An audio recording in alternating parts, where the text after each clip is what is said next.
The Locked On Podcast Network presents the Big 6 in 60. The 6 biggest national sports stories from the local experts of the Locked On Podcast Network.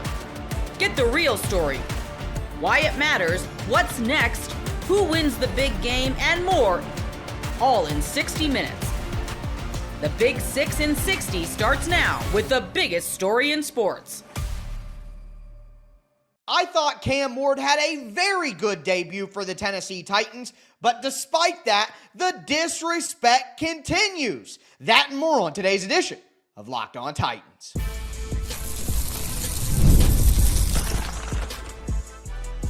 I can't give Cam Ward an A for a couple of different reasons. One, I thought the throw on third down on the first drive was incredibly irresponsible, didn't make a lot of sense, and going back and seeing it on tape made me dislike that play more than even when I saw it in real time. It was more risky and more unreasonable. When you go back and watch it, there's nobody. Cam Ward's, you think it's a throwaway. It looked like a throwaway on the broadcast tape, but really the ball lands in bounds next to 2 Tampa Bay Buccaneers. It just didn't make a ton of sense, and he missed Calvin Ridley on that play early. Brian Callahan said that. Everyone gets mad at me all the time for pointing this stuff out, but Brian Callahan said it himself that Cam Ward left the read a little too quick and missed Calvin Ridley open over the middle, so missing somebody who's open, leaving a clean pocket, making an irresponsible throw. That was by far Cam Ward's worst play of the day, in my opinion, even worse than the near interception, which was his other bad throw. But to me, that was a bad throw, and that was a learning experience. Cam Ward is going up against cover 2, and you see the cornerback. The cornerback's supposed to sink into the flat in cover 2, but the cornerback runs vertically with Alec Iomanor down the sideline on the vertical route, and the hole isn't there that Cam Ward's trying to fit it into. That is a learning situation of, hey, NFL corners are going to play a little more instinctively. They're going to play a little more intuitively. I can't necessarily force that stuff down the sideline. So those are 2 bad plays from Cam Ward that, for me, prevent from giving him an A. But everything else that he did out there was absolutely fantastic. We saw the arm strength, we saw the arm angles, we saw the velocity, we saw the wherewithal to come back from adversity when things don't look great on a 1st and 20, on a 3rd and 9, on a 3rd and 6 in the red zone. He gets it done in all those circumstances. Professional operation, ran the offense good. No pre-snap penalties, got everybody in the right spot. We saw Cam Ward audibling, adjusting protections, changing up things with the offense, communicating with his teammates. He looked like a professional quarterback out there. So that's why, even with 2 bad plays, is what I would call it, I gave Cam Ward a B+, a very, very solid, very good debut for Cam Ward. And here's the frustrating part, in my opinion. Even though Cam Ward went 5 for 8, 67 passing yards, led a 65-yard touchdown, did all of the good things that I talked about, even with the 2 bad plays mixed in there, you would have no idea that Cam Ward had a very good debut if you were just a casual NFL fan consuming NFL media. And I know a lot of you guys out there are, I don't care whether the media covers the team. And you know what? The reality is, the media covering Cam Ward, how much they do it, whatever, that is not going to determine wins and losses and how successful Cam Ward is throughout his career. So does that stuff ultimately matter? But no, I can't help it. I've been a Tennessee Titans fan for 25 years, and I'm just tired of all of the best players that I've always liked. And even when the Titans have good teams, they just get disrespected and they never get the credit and the adulation that they deserve. And I'm tired of it. Look, I'm a fan of professional sports. None of this matters. Watching these grown men play a child's game for insane amounts of money while we pay $15 a beer and $500 a ticket, none of this matters. So don't give me the argument that this doesn't matter. None of it matters at the end of the day. I want Cam Ward to get the respect that he deserves. I want him to get the treatment that he deserves. I want him to be covered properly. I want the Titans to get their respect. I want the Titans brand to be elevated on a national level. And I'm sorry, I'm not going to apologize for caring about those things, whether they impact winning or not. And to see every ESPN video or every NFL Network segment or all of these national shows, oh, Shedeur Sanders, and Shedeur deserves his shine. I'm not mad at him about this. He played solid in his debut too. But I saw an ESPN video come across my YouTube feed, and it had Shedeur, it had Travis Hunter, it had Jackson Dart in the headline, in the tagline, in the thumbnail, but no Cam Ward. And we just throw Cam Ward into the C block of the show at the very end for a minute to just say, oh, the Titans might have their guy. And I'm tired of hearing this is the least talked about number one pick of all time. Then talk more about him. You got real football games to watch now, where he's showing you the same things he showed you on tape. Talk about him. It's on you. Everybody acts like they're a victim.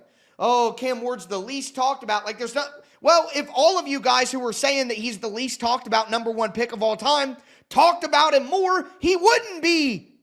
So forgive me for going on a baby Rollins rant here about this, because again, I understand that the impact this has on the wins and losses is long-term minimal, but I'm not just a professional sports fan because I like to watch games on Sundays. I'm a sports fan because I love all of it. I love the entire ecosystem. I love the conversations, the debates, the arguments online, the stats, the all-time banter, the back and forth with, oh, I see a Jags fan at the golf course. Screw the Jags. Oh, forget your Titans. Blah, blah.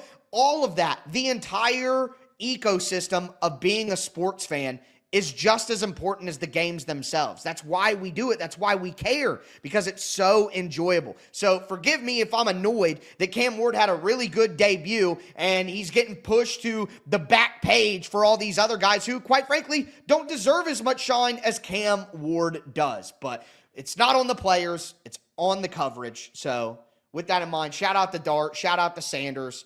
All had pretty good debuts out there, but Cam Ward did too, and he deserves to be discussed like the number one overall pick that he is. Breaking down more stuff coming out of the Titans preseason game against the Tampa Bay Buccaneers. We talked about my grade for Cam Ward and why I gave him that grade, all the good and the bad. We talked about the disrespect that he continues to face, but now I want to talk about some things that Titans fans are panicking about coming out of the preseason game and tell you, well, I think it's fair to panic or whether it's not fair to panic. Also, I got a major injury update for you. I'm going to tell you how long Tyjae Spears is expected to be out, what's going on with Kevin Winston, and we should be getting T'Vondre Sweat back soon, so I'll dive into all of that at the end of the show. Do want to thank you for making Locked On Titans your first listen each and every day. So, everyone is freaking out about the backup quarterback situation.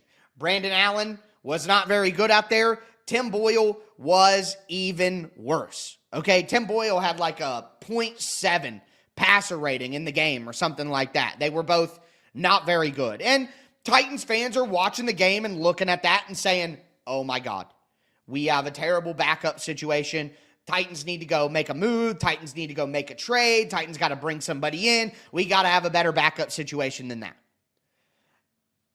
And I'm here to tell you, you shouldn't panic. Now, let me explain it this way. I'm not telling you that you shouldn't panic about the backup quarterback situation because the backup quarterbacks are actually going to be fine. No, they're bad. Brandon Allen is not a good backup quarterback. Tim Boyle is not a good backup quarterback. They're not good. I'm not telling you not to panic because I think they're actually good. I'm telling you not to panic because the plan is for them to not be good. I have explained this throughout the offseason. Like, if Cam Ward were to miss games, winning is not what's best for the Titans. It's not best to win games if Cam Ward gets injured, okay? What's best for Cam Ward is to have quarterbacks who are in the room with him who want to actively invest their time in making him better. The reason that Brandon Allen was signed as the Titans' backup quarterback is not because he's good. He's got less career passing yards than Will Levis. He's 2-8 in his 10 career starts. Brandon Allen is not good. But what Brandon Allen did do is he mentored Joe Burrow. He taught Brian Callahan's offense to Joe Burrow. He was the liaison in the room between Joe Burrow and Brian Callahan and Zach Taylor and the offensive decision makers in Cincinnati. Brandon Allen is a coach in the locker room. And right now, that quality is far more important than being good on the field. I will, again, bring up the Bengals situation. Joe Burrow gets hurt, tears his ACL his first season. The Bengals suck because they don't have a good backup quarterback. They get a top 5 overall pick, and they get Jamar Chase. Everybody, the next thing we're going to talk about, the next freak out, is about Femi Oladejo being a bust after 20 snaps in the preseason. He's a bust now. Everybody's freaking out. Well, if you're worried about Femi not being an answer at the edge, then you know that the Titans need to get a high-level number 1 alpha edge rusher, which I don't think that Femi Oladejo is, and I'm high on Femi, and I don't think that that's who he ultimately is going to be. So if the Titans need that, then wouldn't it be best for the Titans to get as best of a pick as they can in the draft so that they can address that alpha edge rusher position with a really, really good edge rusher draft class that's supposed to be coming up? Ever wish managing your money felt easier? With Monarch Money, it can. Whether you're growing your savings or planning a big purchase, Monarch puts you in the driver's seat. It's like having your own personal CFO, giving you full visibility and control over your finances. Monarch Money is more than a budgeting app. It's a complete financial command center. You can track all your accounts, investments, and spending in one place. So in addition to managing your money, you're also building wealth. Take control of your finances with Monarch Money. Use code LOCKEDONNFL at monarchmoney.com for 50% off your first order. That's monarchmoney.com, code LOCKEDONNFL for half off your first order. This vaunted Baylor offense just lost a major piece for the entire season. You are Locked On Baylor, your daily podcast on the Baylor Bears. Breaking news over the weekend, Dave Aranda announces that one of Baylor's biggest players on the offensive side of the ball is out for the season. Dawson Pendergrass needing foot surgery. He is gone for the entire year. This is a huge blow for Baylor. Here's how Dave Aranda reacted to it. Dave, yesterday I saw Dawson Pendergrass. He's out for the year. Yeah, it's too bad. So that's a definite misfortune. So he's going to have surgery on his foot. Are there any? Dave did not look too pleased to answer that question, but Baylor fans need to know that's a huge loss. By the way, that follow-up question was any other injury concerns? He said no. So Dawson Pendergrass being the only one. But guys, let's call it how it is. This sucks. Like this is a tough loss for Baylor. You know, a guy with over 600 yards last year, a guy who looked like he could have been the number 1 running back going into last season. Obviously, Bryson Washington took that mantle, and I know a lot of people are saying, who cares? Bryson, not that who cares that Dawson Pendergrass hurt, but like Bryson Washington is the starter. You lost your backup running back. Yeah, well, you had 2 of the top 5 running backs in the conference going into this year. You were the only team even close to boasting that. And now you're down a man. And the starter, who is a better back in Bryson Washington, was hurt and missed time twice last year. Knocked out of the bowl game, missed the first couple of games coming off an injury. Now, all of a sudden, behind him, you've got some promising guys, promising, but not proven. And we'll talk about that later on in this week. We'll talk, Joseph Dodds, Caden Knighton, who I think is the guy you'll probably see take a lion's share of what could have been Dawson Pendergrass's carries, but you're going to add a lot more to Bryson Washington's plate as well. We've said it all off season. This offense is going to be special still, but it clicks on a play action game and a lethal running game that took a big hit here. Not having Dawson Pendergrass is a huge hit to this Baylor offense. And it's not, I think a lot of people, when they're looking at what injury could cost Baylor some wins, let's put it that way, you're probably thinking Sawyer Robertson, you're thinking Josh Cameron, you're thinking Bryson Washington, knock on all the wood you've got. But that doesn't happen. But Dawson Pendergrass, that's a big loss, man. That changes the outlook on this offense a little bit. It really does. Last year, you have someone like Richard Reese, whom we all loved, with a great freshman season, kind of waiting there in the wings. This year, that's not the case.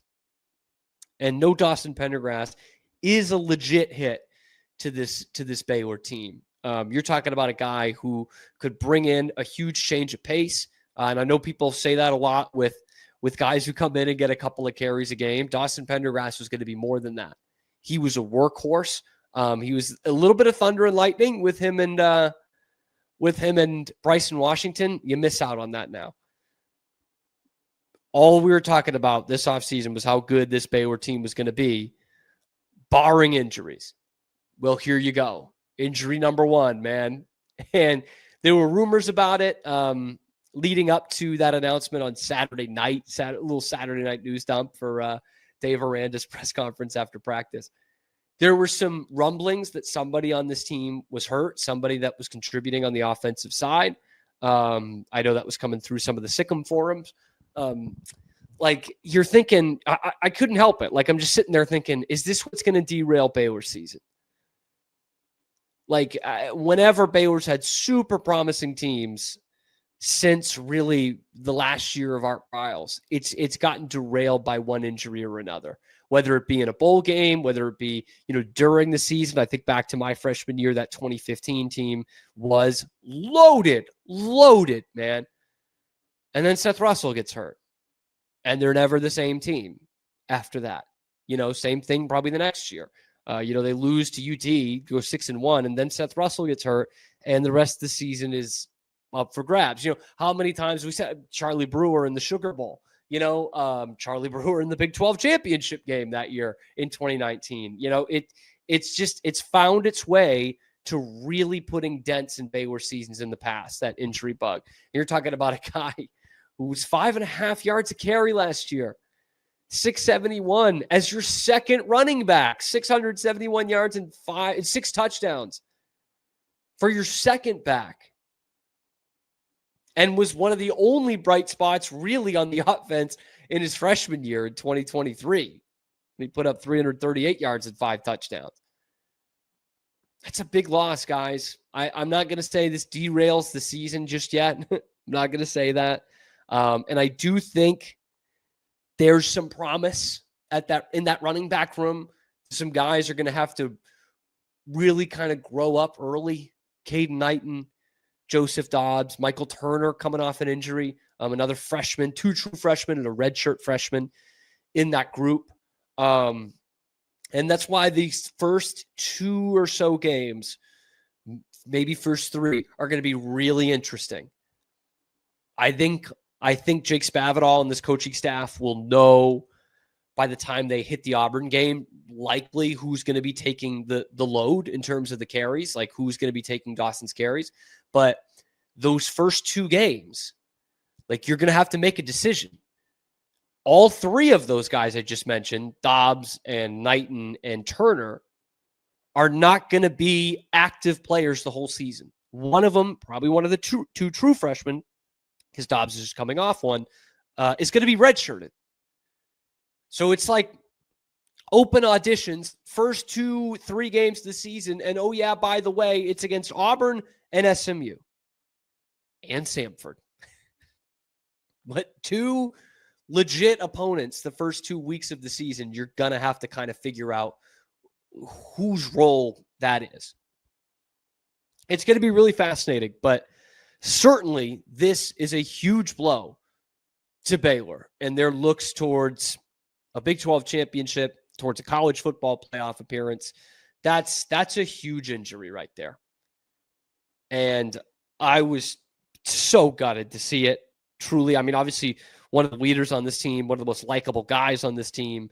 And again, a bright spot when things were really dark, and followed it up with a pretty impressive sophomore season last year as well. Let's just jump into the big news coming from Victor, who asks, hey, Joe Mazzulla won a championship, but he's had a loaded roster. Why did they extend him now? And before seeing what kind of coaching job he did with lesser talent. So it's a good question. Obviously, the obvious answer is they believe in him. And now I asked the question of Brad Stevens way back, postseason, first Brad Stevens availability. It was the last question where I asked, is there any consideration to a Joe Mazzulla extension? And he kind of blew off the question and said he's under contract for multiple years. But then he was asked again a second time after the draft, and it's kind of said the same thing. We want to have Joe around for a long time. And then the Celtics went out and did extend him. So I'm going to pat myself in the back a little bit because I knew something was going to happen, and it did happen. So as much as Brad was like being coy about it, they did extend him. They do believe in him. They think that he has the right approach with the players. The players love him. Derek White said, "I love Joe Mazzulla." What would he say? Is I really love Joe Mazzulla. Jason Tatum's, I love him to death. Like those guys, or maybe it was Derek White who said, "I love him to death." Everybody on this team has good things to say. Front office, players, all of that about Joe. Joe is, as some might say, to put it in G-rated terms, an odd duck. But there is a method to his madness. And I think when it comes to coaching in the NBA, so much more of it is interpersonal communication. Like, I don't know if people understand how different it is to coach in the NBA than in college. Where in college, it is absolutely a coach's game. The coach can yell and scream and bench, and like it doesn't really matter. And I'm curious to see how that evolves as the transfer portal becomes a bigger and bigger thing. I mean, everybody's transferring all the time, but it's still a coach's game. In the NBA, it's a player's game. You invest 5 years and 35% of your cap in a player, or 30% of your cap in a player, or 25% of your cap in a player, depending on where they are in their careers. You're putting a lot of money in players, right? Your payroll is up over $200 million for the players. When something goes awry, the coach is the one that gets canned. Look at Tom Thibodeau in New York.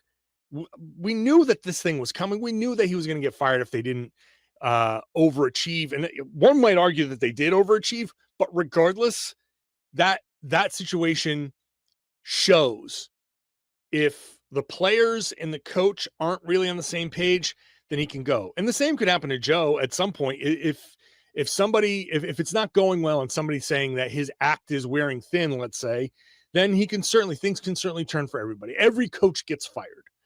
So minus what? 3 or 4 ever. You know what I mean? It's like it's a handful of guys that don't get fired. So anyway, back to Joe. I think his approach is good.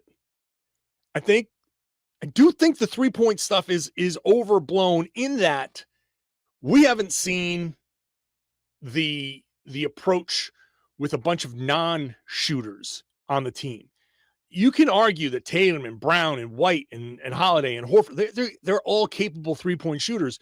So, of course, you're going to try to math your way offensively to wins. I want to see how it works this year with less than adequate 3-point shooters out there. I want to see how it evolves. I'm going to guess that if Brad Stevens has seen fit to extend Joe Mazzulla, they've had that conversation, right? They're on the same page. They understand each other, right? So we might sit here on the outside and be like, we've seen everything along the way and be like, I can't understand.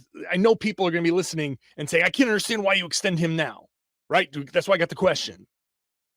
But also, you don't see the day-to-day interaction. You don't see Joe. You haven't seen anything from Joe other than a couple of podcast appearances and, a thing here or there, a quote somewhere along the way since the season ended.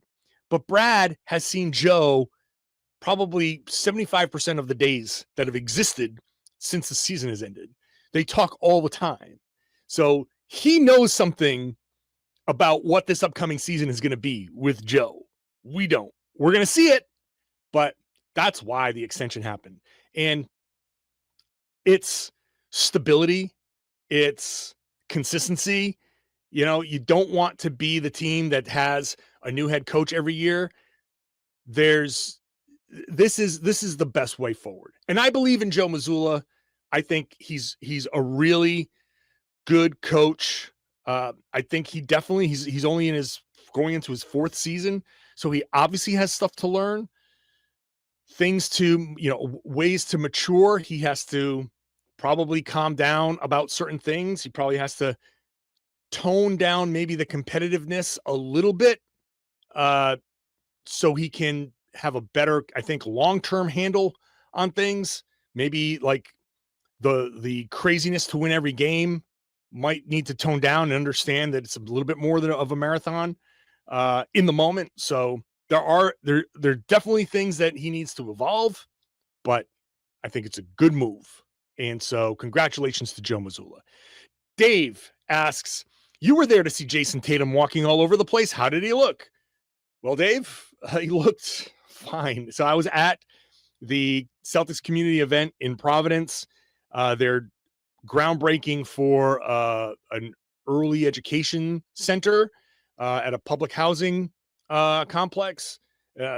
It's, I live, obviously I'm a Rhode Islander, so I like the Celtics extending their community reach down into Rhode Island. There are a couple of Rhode Island connections on the team in the front office. So it was good for them to do that. Jason Tatum showed up and, gingerly walking, although he's always had kind of like that cool stride to him, but obviously there's a gingerness to that walk, but he got off the bus, walked into a basketball court, sat down, got up, made a speech, walked down a path to the community center, walked all through that, walked up the stairs, skipped steps along the way up the stairs to take pictures with fans. It was all really good. I can't say where that puts him as in terms of his recovery. Some people will say, hey, it's a great sign that he's walking like this, no boot or anything like that at this point, which kind of falls in line from what I've seen of Achilles recovery. This is about when you get out of the boot, but he seems to be doing well. I haven't seen him working out, so I'm sure that when he's at the gym, lifting and all of that stuff, that there's some amount of stuff that he's doing in the boot to protect the Achilles, but mostly he's out and walking fine. It's not 100%, but he's walking fine. It's a good sign. It's nice to see. As I've said before, it's going to take a little while to see not only how quickly he heals, but how fast he's ready to be on the floor. I asked Rich Gotham, team president, is the team prepared to put him on the floor if he's cleared by the end of the season? And obviously he kind of sidestepped the question, but said, we expect him to put us in a position to make that decision, which is an interesting kind of admission. I don't know if admission is the right word, but to say we expect him to put us in position to make that decision, it's an interesting kind of place for the team to be, because they say he's going to work his butt off to be ready to be part of this team, all of that stuff. They acknowledge that he's trying to get back as soon as possible. So the quote of we expect him to put us in a position to make that decision is in and of itself interesting, because they're not ruling him out for a comeback this year. They haven't sat there and said he's definitely not coming back, like the Pacers have said with Tyrese Halliburton. They have said, the team president is on record as saying, we'll see. So the door is open for Jason Tatum to come back. We'll see where that goes. We've all been there, logging on early and waiting forever for concert tickets to go on sale, only to lose your spot for a show you've been dying to see. Live music should be about making memories, not dealing with the stress of ticket shopping. That's where Gametime comes in. Gametime makes getting concert tickets faster and easier than ever. Prices actually drop as it gets closer to showtime, and you can save up to 60% with their killer last-minute deals. Tired of endlessly scrolling, trying to find the best deals? Gametime Zone Deals pick the best seats in your section for you. And with Gametime, the price you see is the price you pay. No hidden fees. Take the guesswork out of buying concert and show tickets with Gametime. Download the Gametime app, create an account, and use code LOCKEDON for $20 off your first purchase. Terms apply. Again, create an account and redeem code LOCKEDON for $20 off. Download the Gametime app today. Last minute tickets, the lowest price guaranteed. You are Locked On LSU, your daily podcast on the LSU Tigers. Part of the Locked On Podcast Network, your team every day. First and foremost, of course, Garrett Nussmeier was a full go. He participated fully in everything they did. He did have a sleeve, like a compression sleeve on his left knee. So remember, Brian Kelly even said when he met with reporters on Friday that he wasn't even sure what knee it was. Well, left knee, had a compression sleeve, not a brace, just a sleeve on the knee. Sometimes that helps with inflammation. So I've had some people ask, like, if this is tendonitis and it's something that's going to be recurring, is it going to bother Nuss all year? Well, keep in mind, Brian Kelly said this is something that Nussmeier, that stems from 2023. Meaning Garrett Nussmeier played the entirety of last season with this. It's a total non-thing at all. Something that's a total non-thing somehow became a thing, but it doesn't need to be. Nussmeier was awesome last year, throwing for 4,000 yards last year as a junior. And with this tendonitis issue, it's just not going to be a problem whatsoever. And it was great to see Nuss back out there doing 11 on 11, running around, doing everything with no limitations. So that should quell or completely dispel any concerns that people had. Also of note is that Aaron Anderson, as Joe Sloan told me after we met with him on Friday, I kind of talked to him aside. He said Aaron Anderson was back on the practice field Friday. Aaron Anderson was in full pads on Saturday, but did not participate in the team periods, 11 on 11. And maybe there's some reason to believe that that's a little concerning because he was there the first day of camp and hasn't been back out since. But I kind of subscribe to the belief that you know what Aaron Anderson is. As long as you have Aaron Anderson healthy and ready to go for Clemson, I'm fine. He led your team in receptions and receiving yards. And if he's just got a little bit of a knee issue that's bothering him right now, and it's okay to take it along slowly, I'm perfectly fine with that. The other part of this, you know that Anderson and Nussmeier have great rapport. With Anderson not being out there, that gives Nuss even more time with guys like Berrien Brown and Nick Anderson, remember, who was very limited during spring drills. So Kyle Parker, who spent a chunk of last season injured. It's a great opportunity for these other guys to get those reps that otherwise Aaron Anderson would be getting. And again, I just need Aaron Anderson to be healthy on August 30th when LSU goes and plays at Clemson, and there's no reason to believe at this point he won't be. The biggest question I think that everyone's had so far, maybe the biggest feeling of angst, has been around the offensive line. And in the two 11 on 11 team periods and in a red zone period, the best news is that the offensive line did not give up a sack. So that's great news. The not great news is that they did commit 5 penalties, including 4 false start penalties.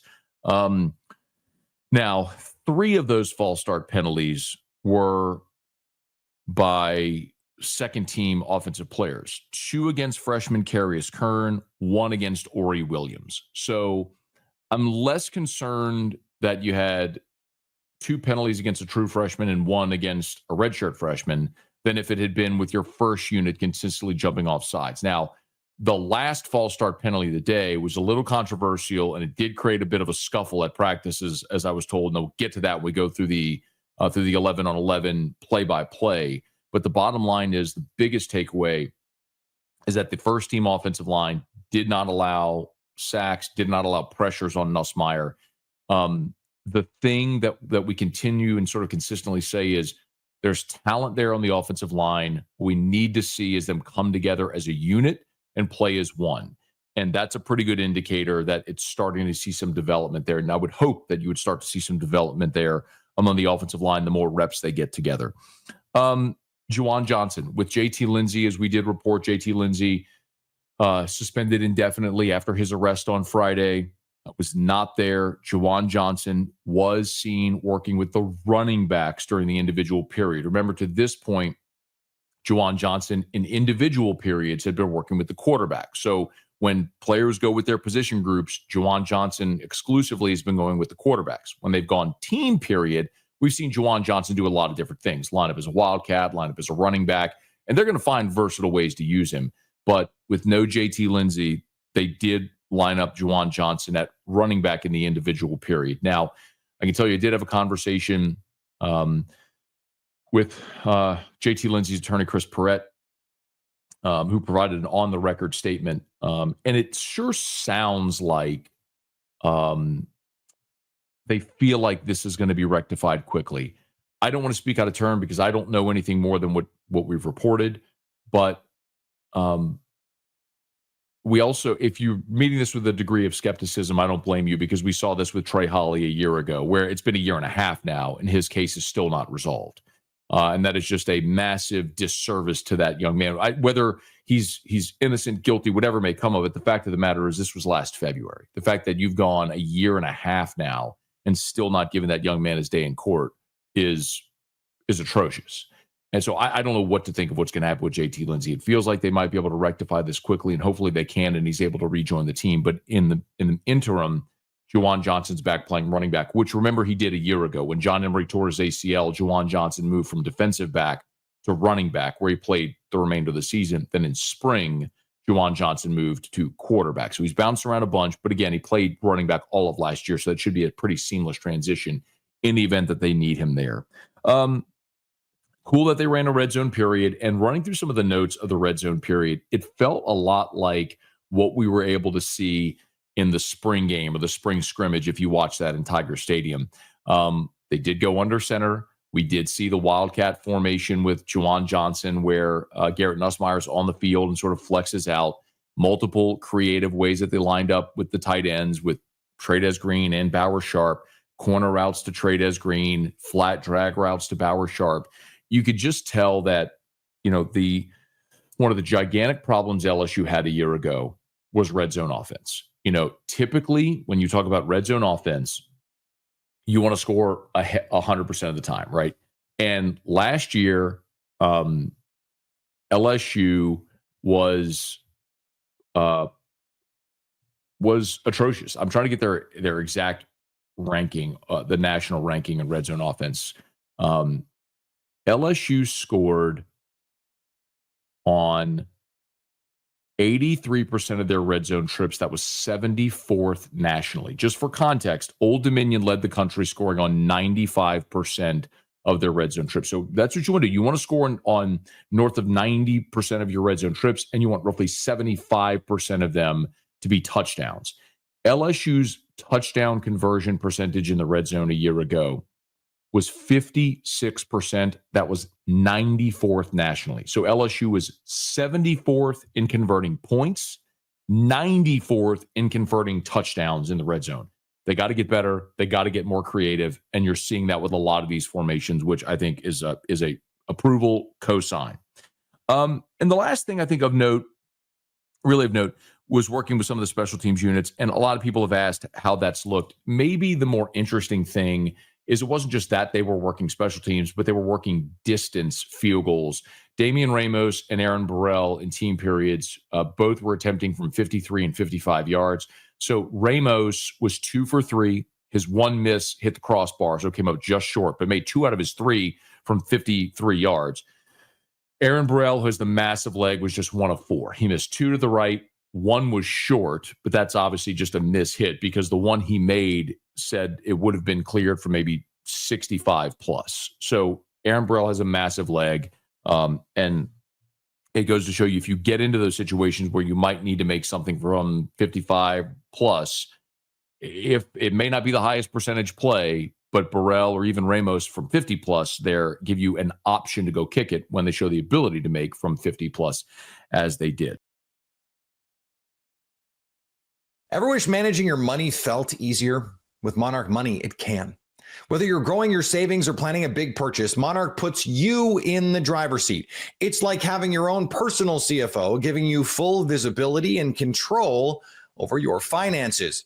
Monarch Money is more than a budgeting app. It's a complete financial command center. You can track all your accounts, investments, and spending in one place. So in addition to managing your money, you're also building wealth. Take control of your finances with Monarch Money. Use code LOCKEDONNFL at monarchmoney.com for 50% off your first order. That's monarchmoney.com, code LOCKEDONNFL for half off your first order. You are Locked On Hawks, your daily Atlanta Hawks podcast. The latest with Trae Young and his extension negotiations and the reporting on all of that. And my friend Jake Fisher, who's been on this show before, Jake and I go way back. He actually had a bunch of interesting nuggets on the Steinline newsletter on Sunday that I'll go through kind of one at a time in the order in which Jake reported them in his own piece, just for consistency's sake. If you want to go back and read that, I definitely would. And it's a valuable resource. Mark and Jake do a very good job reporting on the Hawks. They were all over a lot of stuff this summer with Atlanta.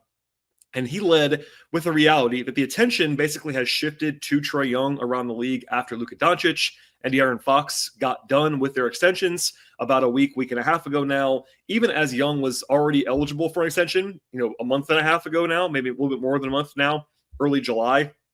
It's been funny for me anyway to see the increased attention on Trae, just because it's very obviously tied to there being nothing else to talk about in the NBA. We are definitely in the dead zone. And once Fox and Doncic got done, it's like, oh, people kind of just realized or maybe remembered or just thought of something to talk about. And it was Trae Young being still extension eligible and not having the extension. Nothing's changed on this in 5 weeks since he was eligible for the extension on July 6th. So people are just kind of noticing now. I'm not putting Jake in that category. He's been reporting on this the entire time, along with Mark Stein. But it's just kind of a funny bit of minutia, and I've gotten a lot of questions about this. I would say more now, which makes very little sense because this is not a new story, but there is new reporting on this. So again, I'll go one by one here on Jake's reporting about what I will have my own spin on and context with. So here we go with what was reported on Sunday. First, this is a quote from Jake. League sources tell me that there are no plans for Young and the Hawks to engage in extension talks this summer, end quote. Now, this is one where I would quibble a little bit with the framing on this. I think they've at least talked. Now, it's kind of funny, there's always some back and forth on what phrases like, quote, engage in extension talks actually mean. Does that mean exchanging offers? What does negotiation mean? Have they talked? What have they talked about? There's some gray area here. As we'll get into more in a second, if both sides kind of understand where things stand right now, there might not be, quote unquote, engaged in talks right now. But I do think they have talked, and that, by the way, I mean Trae's representatives, agents, whatever, and the Hawks side. They're not sitting at a table, though, staring each other down right now in extension talks. That's kind of what I would say. I don't think that it's, again, we can quibble on this all day long. I think they have talked, but it's notable to me that Jake reported that there are, quote, no plans for them to engage on talks. That would point to what I've said before, what Brian Windhorst reported maybe a week or two ago, that him getting the max is just not going to happen this summer, which I've also kind of stood with, even with leaving the door open cracked a little bit on that. But I thought that was interesting. Again, I would not fully embrace that reporting. I think it's more like they have talked, but they're not maybe actively talking right now. There you go. Next thing from Jake, quote, sources say Young's side has actually been resigned for some time to the prospect of seeing out the final guaranteed year of his contract rather than securing an extension, end quote. Now, I said this a little bit before, and again, I would point people back to the archives. I probably talked about Trae's extension 3 or 4 full segments worth in the last 5 weeks, so I won't repeat all of that, but I think they understand the situation. By that, I mean Trae and his agent. He did change agents a while ago, moving from Clutch and Rich Paul to CAA. Jake mentioned that every once in a while, I'll say this. Jake mentioned that changeover in his piece. That's good noting by Jake. I would say people ask me every once in a while, or maybe note to me every once in a while, some reference to Clutch or Rich Paul. It's been a while since Trae's been represented by Clutch. So he's with CAA now. That's notable in some ways. I think they know that a full max offer is not coming. I have heard that. I'm confident that they have heard the same that I have. And if they rather not talk about taking less, there is some negotiation that could potentially happen if the two sides could find a number that's less than the max. But if they're not really itching to do that, I think kind of being resigned to playing it out for the next year does make some sense on their side. All right, this is a big one. Quote from Jake. No one is suggesting that Young is actively pushing to get out of Atlanta, end quote. I could argue this is the most important thing of all. I will also say that there has never actually been any buzz that he wants out. So if you're a regular listener to the podcast, you will know this and kind of just shrug it off in the way that I did. This is not a new thing, but if people needed to kind of see this, then I'm glad he wrote it. I'll be as clear as Jake was. I have never heard a single thing about Trae wanting out because of the contract stuff. I know there is always a little bit of danger, and people ask me this all the time. Is there any danger in making Trae mad to where he wants out? Yes, but I think these are all human beings. I think Ansi Saleh has a good feel for people.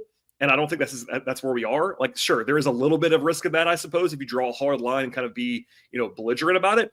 But I would say the weird internet, Bleacher Report style fake trades and screenshots can be ignored. Like there's not really anything out there about him being traded or wanting to be traded.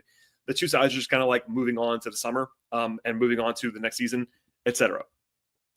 Next thing but just say that out loud. I know that's like a headline, but I actually was glad that Jake didn't lead with that because it was like, you don't really need to lead with that. That's kind of just implied and it's just matter of fact. Next thing, quote, the reported disappointment Young is said to be feeling about his contract status appears to stem largely from the fact that the Hawks never really broached an extension at all. End quote. So this references to the reported disappointment is back to what Mark Spears said on ESPN TV about a week and a half ago, and that he said he heard that Trae was disappointed that the max offer had not come to this point. As I said, I think even last week on the show, and also today, I think they have talked. So maybe that's a small disagreement that I have in the reporting that Jake has put out there.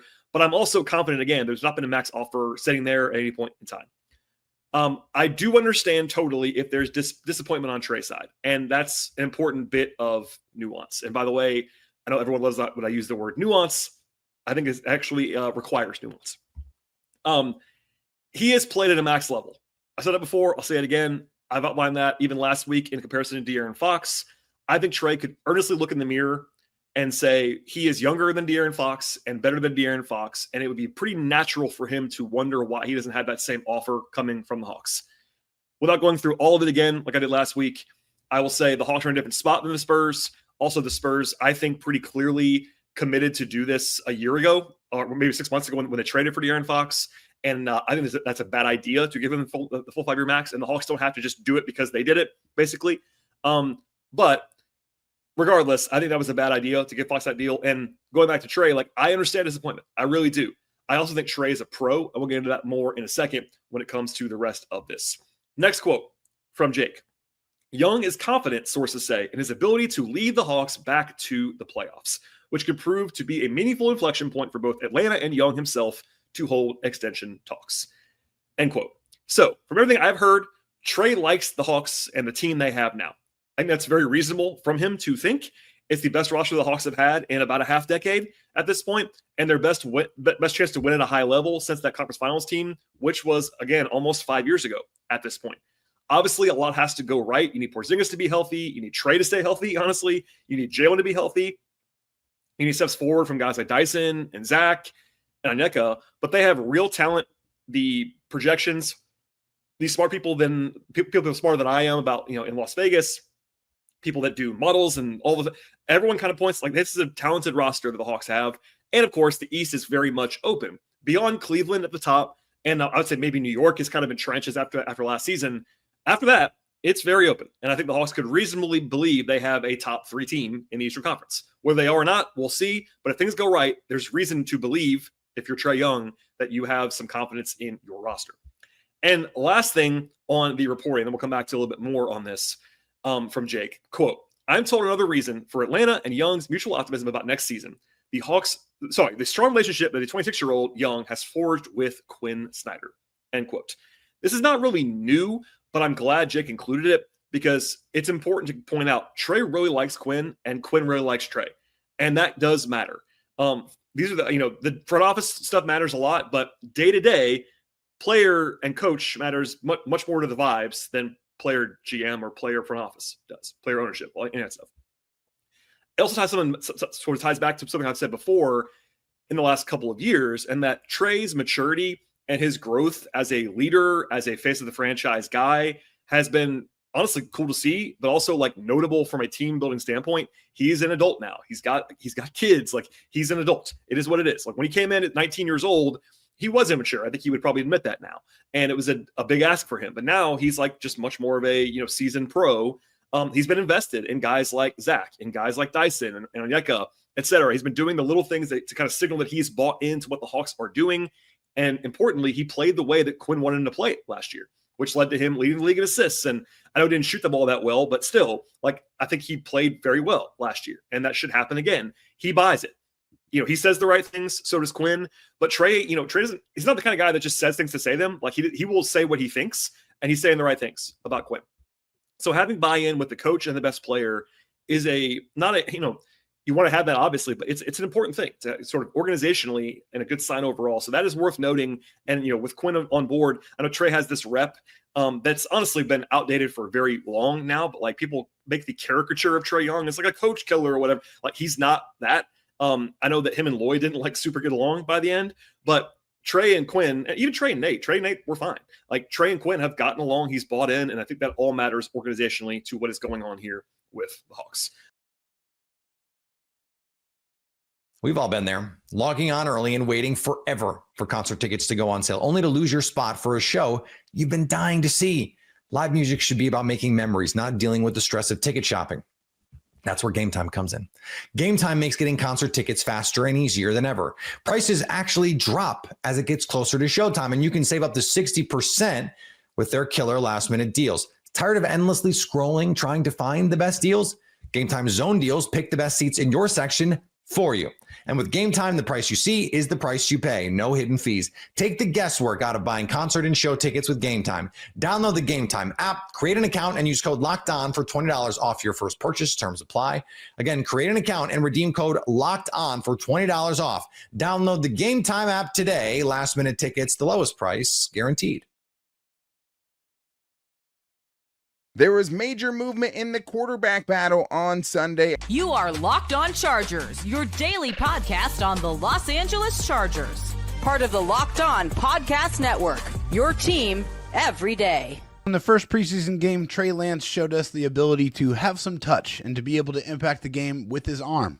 In this game against the Saints, he showed us that he can also impact the game on the ground with his feet, making him very, very much an attractive option to potentially back up Justin Herbert. And on defense, Caleb Murphy was at it again. He is just solidifying his case, and I think he probably locked up a roster spot with another fantastic performance in this one. And speaking of undrafted free agents who showed out, my goodness, Eric Rodgers with 2 interceptions, including a pick 6. If you want to make a statement, that's how you do it. Yeah, and we finally got to see the Rocket blast off, Rocket Sanders getting some run in this game. And I thought really kind of saved his day, or, put an exclamation point behind his performance with a late touchdown where he showed you a little bit of why this coaching staff is so excited about him. He definitely has some physical tools to be excited about, I would say, for sure. But today's episode is brought to you by Gametime. Download the Gametime app, create an account, and use the code LOCKEDONNFL for $20 off of your first purchase.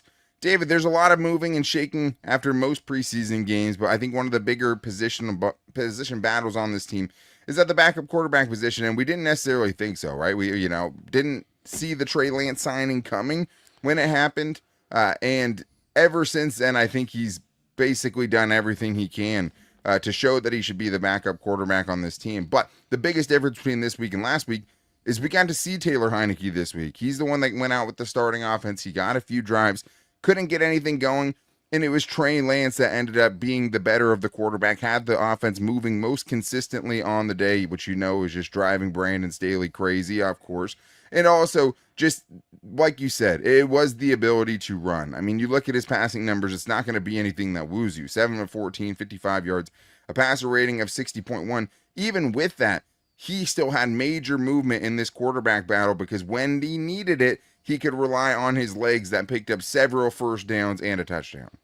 Sure did. 7 carries for 48 yards and a rushing touchdown for Trey Lance. And yeah, he showed that ability, that twitch, right? And he was decisive with it when he knew things were breaking down around him and he feel like, hey, I'd just get out of here and go make a play. He was able to do that. He showed the speed, the decisiveness to be able to hit the outside and be able to get forward and get some major yards. A couple of big runs towards the back end set up that touchdown run, which was pretty much a design QB run where he basically was able to walk into the end zone practically untouched. I mean, just a fantastic performance again for Trey Lance, where he didn't probably have his best performance through the air. He was okay. I thought he was fine, but he was still able to impact the game, still able to move the football field, still able, move the football down the football field, move the chains, be able to, keep the offense on the field and score points. He punctuated it with a touchdown. So I thought it was a strong performance for Trey Lance, who is continuously making that case to be the backup for Justin Herbert. Yeah, it feels like he is it right now and created some real separation in that battle because of the performance of Taylor Heineke as well. That has to kind of factor into it. But I love the point that you made there just about, what happens when you don't have it? What are you going to do when the receivers aren't getting open? And what are you going to do if, the passes are a little bit off or you have a couple of drops? A lot of times that just ends in 3 and outs and you just don't really get anything going.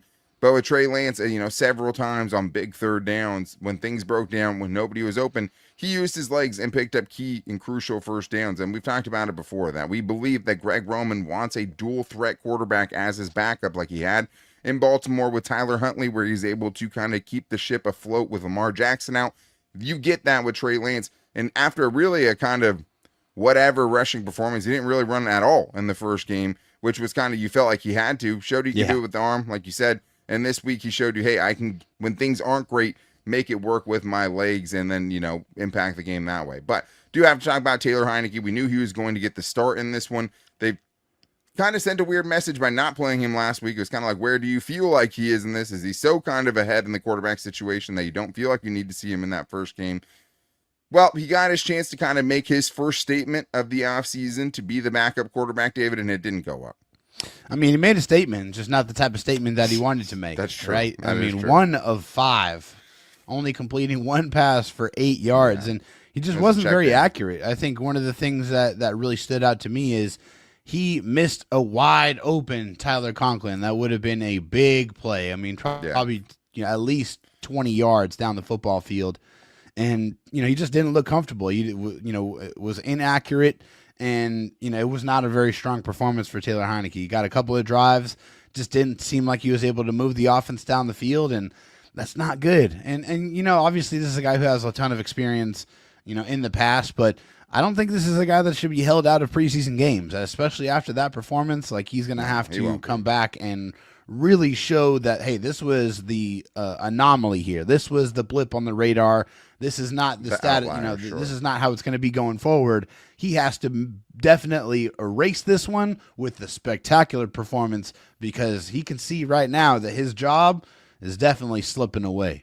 Well, and especially as all these other guys stand out, and I'm not even talking about just at the quarterback position, but so many guys making such good roster cases spot for the roster. Yeah, it feels very real. The Chargers could just keep 2 quarterbacks in this season. It feels like it only makes sense to keep 2 quarterbacks. I go as far as saying, and right now Trey Lance seems to be that guy, and it feels like this battle is done unless a total implosion from Trey Lance, which we've seen him do in the preseason with a 6-turnover game against the Chargers last year. Thankfully, Tony's on the other side now. Right, yeah. Tony, again, awesome today, of course. Preseason All-Pro for sure. But, yeah, I mean, missed Tyler Conklin, and just, several passages weren't on the money. Just didn't see guys that were open. Not a good game for Taylor Heineke. He'll have to be really good the next couple of weeks just to give himself a chance at this point. Yeah. It feels like it's crazy how far things have swung in the other direction there. But have to also shout out offensively Dale Von Campbell, who has a big game. Finally saw it translate into game action, because this is a guy we've been given notes from for most of camp so far, right? A guy making big plays, a guy we've told you has been mixed in with the first team offense at wide receiver, especially when they were dealing with some injuries.